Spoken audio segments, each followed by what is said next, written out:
নমস্কার বন্ধুরা, কেমন আছেন? নন্দিনী সাতকাহনে আপনাদের সবাইকে স্বাগত জানাই। আশা করি যে যেখান থেকে আমার ভিডিও দেখছেন সবাই সুস্থ এবং ভালো আছেন। আজকে একটু দেরি করে ঘুম থেকে উঠেছি। ওই 6:30 নাগাদ উঠে স্নান সেরে পুজোটা দিয়ে নিয়েছি। উঠে বেশ কিছুটা সময় পর টুকটাক কিছু কাজ করে ব্যালকনিতে চলে এসেছি। এদিকে দেখুন আমার পুদিনা গাছগুলো কি সুন্দর হয়েছে। মাঝে মাঝে এগুলোতে জল স্প্রে করে দিই, সাথে অন্যান্য গাছগুলোতেও একটু জল স্প্রে করে দিলাম। এতে পাতার যে ধুলোগুলো থাকে সেগুলো থাকে না, পাতাগুলো ভীষণ ফ্রেশ লাগে আর গাছগুলো খুব তাড়াতাড়ি বাড়ে। ভাবছি আমার এই পুদিনা পাতাগুলো দিয়েই আমি যে একটা হেলদি ড্রিঙ্কস তৈরি করি সেটা তৈরি করে নেব। তাহলে বাজার থেকে আর কিনতে হবে না। বাদবাকি আমলকি, কাঁচা হলুদ এগুলো কিনে আনবো। আর কারি পাতা তো কদিন আগেই ওই বাড়ি থেকে নিয়ে এসেছি। একবারে করে রাখলে পরে বেশ অনেক দিন চলে যাবে। সকালে রেগুলার এমটি স্টমাকে খেতে পারবো। যেদিন তৈরি করব অবশ্যই আপনাদের সাথে শেয়ার করব। যাই হোক, তারপরে এই যে বাসি বিছানাপত্র পরিষ্কার করে সব ঘরগুলো গুছিয়ে রাখছি। আজকে হাজবেন্ড মেয়ে দুজনেই বাড়িতে। দু একদিন কাজের এত চাপ থাকে, আবার তার মধ্যে ঘুম থেকে উঠেছি দেরিতে। গতকাল রাতে এডিটিং কমপ্লিট করে ঘুমাতে গিয়ে একটু দেরি হয়ে গেছিল। অন্যান্য দিন তো হাজবেন্ড ওই 6:40-এর মধ্যে অফিসে বেরিয়ে যায়, তাই অনেক ভোরবেলায় ঘুম থেকে উঠি। বলতে গেলে এক প্রকার অভ্যাসই হয়ে গেছে। আমার মতো অনেকেই আছেন যাদের প্রতিদিন সেই একই রকম কাজ করতে হয়। ঘুম থেকে ওঠো, ঘর গোছাও, রান্নাবান্না করো, কাচাকাচি করো। প্রতিদিন একই রকম কাজ করতে করতে আমরা সবাই একটু হলেও বোর হয়ে যাই। ঘুম থেকে উঠেই ভাবি যে কি কাজ করব, কোনটা আগে করব। তবে সংসারটা যেহেতু আমরা চাইলে একটু ঘুরিয়ে ফিরিয়ে নিজের সুবিধা অনুযায়ী কাজগুলো করে নিতে পারি। আমার যেমন ঘর বাড়ি যত পরিষ্কার পরিচ্ছন্ন গোছানো থাকে, কাজের প্রতি বোর ফিল তো হয়ই না, বরং কাজের এনার্জিটাও বেড়ে যায়। তাই আগে সকাল সকাল ঘরগুলো একটু গুছিয়ে নিই। তবে এই অভ্যাসটা কিন্তু একদিনে হয়নি, দীর্ঘ দিন ধরে ঘর গোছাতে গোছাতে একটা অভ্যাস তো হয়েই গেছে। এরই সাথে হাজবেন্ড মেয়ে ওরাও দেখে দেখে সেভাবে আর ঘর বাড়ি এখন আর অতটা অগোছালোও করে না। তবে আমি রোজ দিনই আগেই প্ল্যান করে নিই, বা বলতে পারেন যে একটা টার্গেট সেট করে নিই যে পরের দিন কি কি কাজ করব। অনেক সময় আবার রাতেই ভেবে রাখি। তার মধ্যে এক্সট্রা কিছু কাজ তো থাকেই, যেগুলো হঠাৎ করে করতে হয় বা হঠাৎ করে কোথাও যেতে হয়। এই তো 2 ঘরের বিছানা গুছিয়ে হালকা একটু ডাস্টিং করে ইনডোর প্ল্যান্টগুলো একটু রোদে দিয়ে দিলাম। একটু পরে ওই জানালা দিয়ে খুব সুন্দর রোদ আসবে। ইনডোর প্ল্যান্টে তো খুব বেশি রোদ প্রয়োজন হয় না। এরপর 3 জন মিলে ওই সকালের ব্রেকফাস্টটা করে নিয়েছি। এদিকে প্রথমে আগে মেয়ের ঘরটা একটু ভালো করে ঝাড় দিয়ে নেব, কারণ ও পড়তে বসবে। তারপর বাকি ঘরগুলো ঝাড় দিয়ে মুছে নেব। এদিকে রুবিনা বেগম লিখেছে, তোমার কাজগুলো নিট অ্যান্ড ক্লিন খুব সুন্দরভাবে তুমি করো, আর যেটুকু ক্যামেরা করো খুব ভালোভাবে ক্যামেরাটা করো। আমি দেখে বুঝতে পেরেছি তুমি এইভাবে এগিয়ে যাও সাতকাহন্দি। Thank you Rubina. আর কি বলবো, আগেই বলেছি যে একদিনে ঘরবাড়ি নিট অ্যান্ড ক্লিন হয় না। এটা আমার বরাবরের অভ্যাস, ঘরবাড়িটা গুছিয়ে রাখা। এই গোছানো ঘরবাড়ি আমার মাইন্ডটাকে ফ্রেশ রাখে। সাথে এই যে বিভিন্ন যে গাছ থাকলে তো মনটা আরও ভালো হয়ে যায়। এদিকে লিখেছেও যে যেটুকু ক্যামেরা করো খুব ভালোভাবেই করো। না গো, এখনও সেইভাবে কিছুই করতে পারি না। চেষ্টা করছি, শিখছি আরও ভালো করে করার। সংসারের কাজ করার থেকেও না ওই ক্যামেরা সেট করতে বেশি সময় লাগে। তাছাড়া অনেক আমার থেকে অনেকেই আছে যারা আরও ভালো করে ক্যামেরাটা করে। আমার মনে হয় যত বেশি ক্যামেরার মুভমেন্ট চেঞ্জ করা যায় তত ভালো হয়। ভিডিও দেখতে ভালো লাগে, ভিডিওতে একঘেয়েমি লাগে না, বোর ফিল হয় না, দেখার আগ্রহ বাড়ে। তবে প্রচুর পরিশ্রম হয় গো। যাই হোক, এভাবেই পাশে থেকো। তোমার কমেন্টসেই বোঝা যাচ্ছে যে তুমি পুরো ভিডিওটা ওয়াচ করেছো। এদিকে ঘরগুলো সব ঝাড় দিয়ে ঝটপট করে তারপরে মুছে নেব। তারপর আজকে অনেক কাচাকাচি করেছিলাম, সেগুলো আমি আর হাজবেন্ড গিয়ে একটু ছাদে মেলে দেব। পুরো 2 বালতি কাচাকাচি করেছি, আর ছাদে মেলতেও না অনেকটা সময় লেগেছে। সাথে কিছু পাপোশও কেচেছিলাম। এদিকে 2টো শাড়িতে একটু হালকা করে রিভাইভ দেওয়ার ছিল, সেটাও দিয়ে দিয়েছি। এখন এই তো শাড়িগুলো ব্যালকনিতে মেলে দিলাম। এখানেই বেশ সুন্দর শুকিয়ে যাবে। আর এই যে অফ হোয়াইট কালারের যে শাড়িটা মেলবো সেটাতে কিন্তু রিভাইভ দিইনি, ওটা জাস্ট একটু কেচে নিয়েছি। শাড়ি তো খুব বেশি পরি না, একমাত্র অকেশন পারপাসেই পরা হয়, তাই যখনই শাড়ি পরি না কেন কেচে ধুয়ে আয়রন করে তারপরে রাখি। তবে শাড়ি পরতে আমি ভালোবাসি, আবার যেমন তেমন শাড়ি পরতে পারি না, তাই শাড়ি পরলে যখনই পরি ভালোভাবে না পরতে পারলে পরি না। তবে যে কোনো অকেশানে শাড়িটা পরি। একটা সময় শাড়ি এত পরেছি যে কি বলবো। আমার মেয়ে যখন ক্লাস 8-এ পড়ে তখনও আমি চুড়িদার নাইটি পরার অনুমতি পাইনি শ্বশুরবাড়িতে, অল টাইম শাড়িই পরতাম। আর তখন তো দেখতাম যে সবাই কুর্তি নাইটি এগুলো পরতো, দেখতাম সবাই ঝটপট করে একটা কুর্তি পরে বা চুড়িদার পরে কোথাও বেরিয়ে যাচ্ছে। আর বাড়িতেও গরমের মধ্যে একটু হালকা পোশাক নাইটিটা পরতো বা কুর্তি পরতো। যাই হোক, তবে এখন শাড়িটা একটু কমই পরা হয়। এদিকে মৌমিতা ওয়ার্ল্ড থেকে লিখেছে, আজ থেকে নতুন বন্ধু হলাম, খুব ভালো লাগলো আপনার ব্লগ। থ্যাংক ইউ, তোমার চ্যানেলে গিয়েও দেখলাম যে তোমার ভিডিওগুলো বেশ ভালো। তোমার ছেলে মেয়েদের জন্য রইল অনেক অনেক ভালোবাসা। জানেন তো আজকে একটু তাড়াহুড়োর মধ্যেই আছি, তাই রান্নাবান্নাগুলো আজকে আর শেয়ার করলাম না। আজকে রান্না করেছিলাম মাটন আর আলু পটলের তরকারি। রান্নাঘরের কাজ সব অফ ক্যামেরায় করেছি, কারণ ওই হাজবেন্ড বলল একটু কাঁচরাপাড়ায় যাবে। সেদিন একটা শার্ট কিনেছিল, মনে হচ্ছে একটু টাইট হবে, ওটাই চেঞ্জ করতে যাবে। তাই ভাবলাম আমিও যাই, টুকটাক কিছু কেনার আছে। না হলে আমাকে আবার একা গেলে ওই গ্যারেজ থেকে স্কুটি বের করতে হবে, আবার গ্যারেজে স্কুটি রাখো, এটা মনে হয় আমার কাছে একটা বিশাল ঝামেলা। যাই হোক, তাই ঝটপট করেই আজকে রান্নাঘরের কাজগুলো অফ ক্যামেরায় করে নিয়েছি। চিরুনিগুলো একটু পরিষ্কার করার ছিল, সেটাও করে এই যে এখন তরমুজ খাচ্ছি। এখন বাজে ওই দুপুর 11:30 মতো। এদিকে হাজবেন্ডও রেডি। তবে আমি ভাবলাম যে ছাদ থেকে শুকনো জামা কাপড়গুলো আগে তুলে নিয়ে আসি।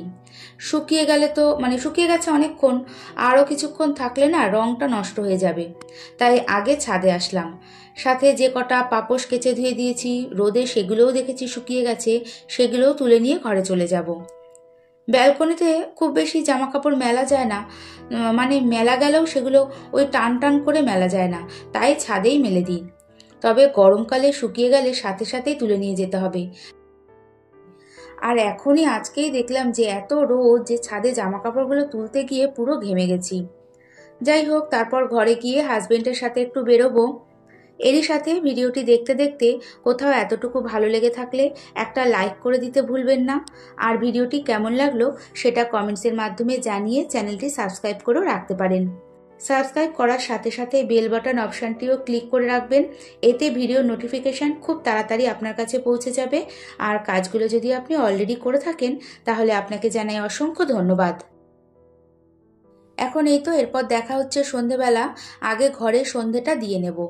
এদিকে আমি যখনই ওই নারকেলের যে ছোবা জ্বালাই, ধুনো তো তার মধ্যে দিই, তার আগে ছোট্ট এক টুকরো কর্পূর দিয়ে নিই, এতে খুব তাড়াতাড়ি ছোবাটা জ্বালানো যায় আর ঘরে যত নেগেটিভিটি সব চলে যায়। এক্সট্রা করে আলাদাভাবে আর ওই সন্ধেবেলা কর্পূর জ্বালাতে হয় না।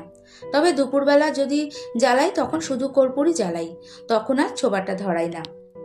আমার ঘরবাড়ি যেমন সিম্পলভাবে সাজানো গোছানো, আমি যেমন সিম্পলভাবে থাকতে পছন্দ করি, আমার ঠাকুরের সিংহাসন বলুন বা ঠাকুরের জায়গা বলুন, সেটাও আমি খুব সিম্পলভাবেই রাখতে ভালোবাসি। এই যে সন্ধেটা দেওয়া প্রায় কমপ্লিট হয়ে গেছে। সন্ধেবেলা এই ধুনোর গন্ধতে ঘরটা না বেশ ভালো লাগে। এখন সন্ধে দেওয়ার পরে আমি আর আমার মেয়ের জন্য 2 কাপ চা করে নেব, দুধ চা। তার আগে দুপুরে এই যে ছোট্ট হাঁড়ির মতো একটা কিনেছিলাম শুধুমাত্র দুধ রাখার জন্য, প্রায় 750 মতো দুধ এতে রাখা যাবে। এর মধ্যে যে স্টিকারটা আছে সেটা এমনিতে না ভালোভাবে ওঠানো যায় না, তাই একটু গরম করে, মাত্র ওই 10 সেকেন্ড মতো গরম করে নিলেই, একটু টেনে তুললেই ইজিলি এটা উঠে আসে। সাথে এইরকম একটা লিড নিয়েছি। আরও অন্যরকম দেখিয়েছিল লিডগুলো, তবে ওপরে ধরার মতো কিছু থাকলে না তার ওপর আর এক্সট্রা কিছু রাখা যায় না।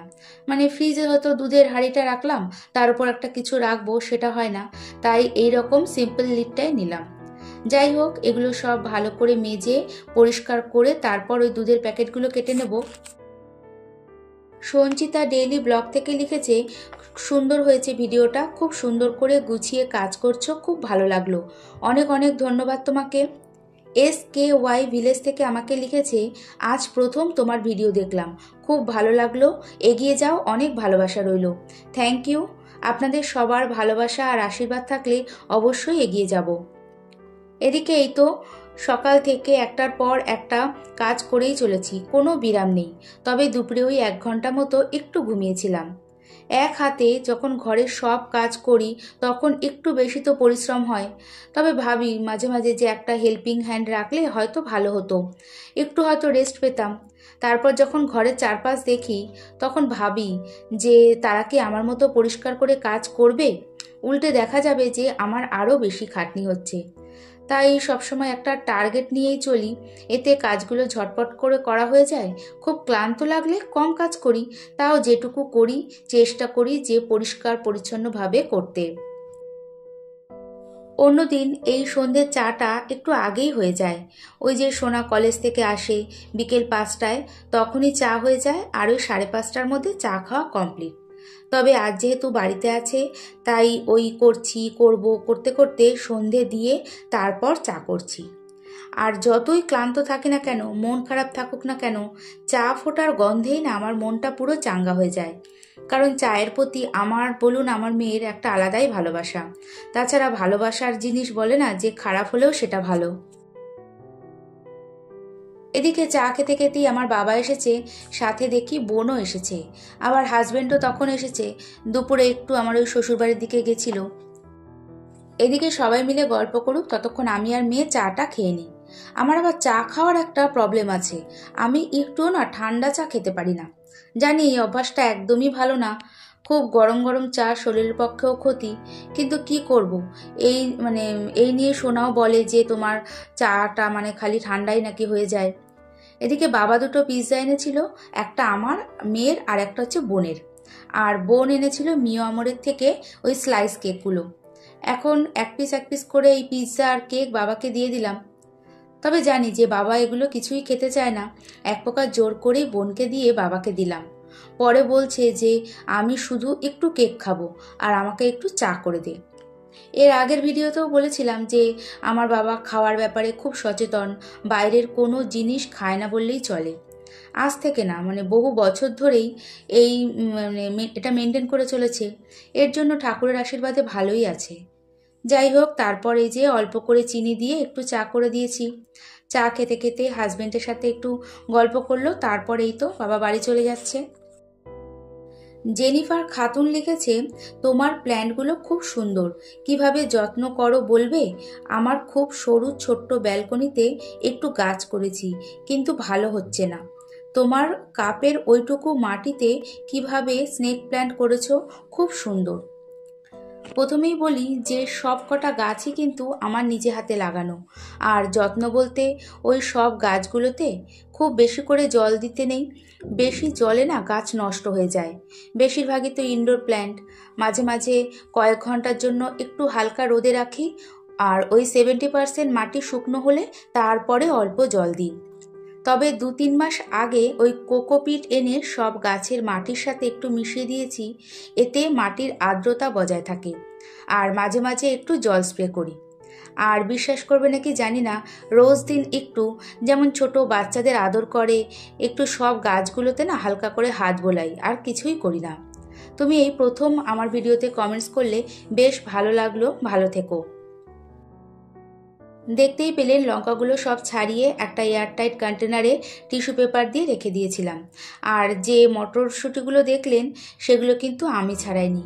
অনেক মটরশুঁটি দেখে ওই আমার বোন দেখলো যে কাজের অনেক চাপ আছে, এদিকে ভিডিওরও কাজ থাকে, তাই ও সব মটরশুঁটিগুলো ঘরে নিয়ে গেছে, তারপর ছাড়িয়ে দিয়ে গেছে। যাই হোক, বেশ ভালোই হয়েছে, অনেকটা টাইম সেভ হয়েছে। এদিকে সন্ধ্যের পর এইরকম অনেক এক্সট্রা কাজগুলো আমি করে নিই, যাতে সকালে কাজের চাপ কম থাকে। এক হাতে যখন সকালে সংসারের যাবতীয় কাজ করি, তখন অল টাইম বুদ্ধি খাটিয়েই চলতে হয়, না হলে না টাইমটাকে কোনোভাবেই ম্যানেজ করতে পারবো না। জামা কাপড়গুলো ভাঁজ করার আগে সমস্ত চায়ের কাপ প্লেট পরিষ্কার করে ধুয়ে মেজে রেখে দিয়েছি। এখন এই তো জামা কাপড়গুলো ভাঁজ করে নিচ্ছি। রিকু পাত্র লিখেছে, খুব ভালো লাগলো, থ্যাংক ইউ। প্রিয়াঙ্কা লাইফস্টাইল থেকে লিখেছে, খুব সুন্দর একটা ভিডিও দিদিভাই, পরিবারের সবাইকে নিয়ে ভালো থেকো, ভিডিওতে লাইক দিয়ে সাবস্ক্রাইব করলাম। ভিডিওটা পুরো দেখার পর, ভালো লাগার পর লাইক করে সাবস্ক্রাইব করেছো, খুব ভালো লাগলো। তোমার ভিডিওগুলোও দেখলাম দারুণ, অন্য আইডি দিয়ে আমিও সাবস্ক্রাইব করলাম। অনেক জামা কাপড় কেচেছিলাম, দুটো বেড কাভার থেকে শুরু করে অনেক কিছু। রেগুলার হাজব্যান্ড মেয়ে দুজনেই অফিসে কলেজে যায়, তাদের রোজের জামা কাপড়ের সাথে আরও যে কত কাচতে হয়, কোনোভাবেই কাচাকাচিটা আর কম করতে পারছি না। এদিকে রাতে আমার রান্নাবান্না করতে হয় না বললেই চলে, খুব কম রান্না করি। জামা কাপড়গুলো সব ভাঁজ করে একটু এডিটিংয়ের কাজে বসবো। আর হাজব্যান্ড এখনও ঘরে আসেনি, ওই ছাদে গল্প করছে। গরমকালে প্রায় সময় ছাদেই গল্প করে, ছাদে খুব হাওয়া থাকে না। যাই হোক, মেয়ের খাওয়া দাওয়া হয়ে গেছে, হাজব্যান্ড ঘরে আসলে তারপর আমরাও খেয়ে নেব। আবারও দেখা হবে এই আশা নিয়ে আজকে ভিডিওটি এখানেই শেষ করছি। এতক্ষণ আমার সাথে থাকার জন্য অনেক ধন্যবাদ।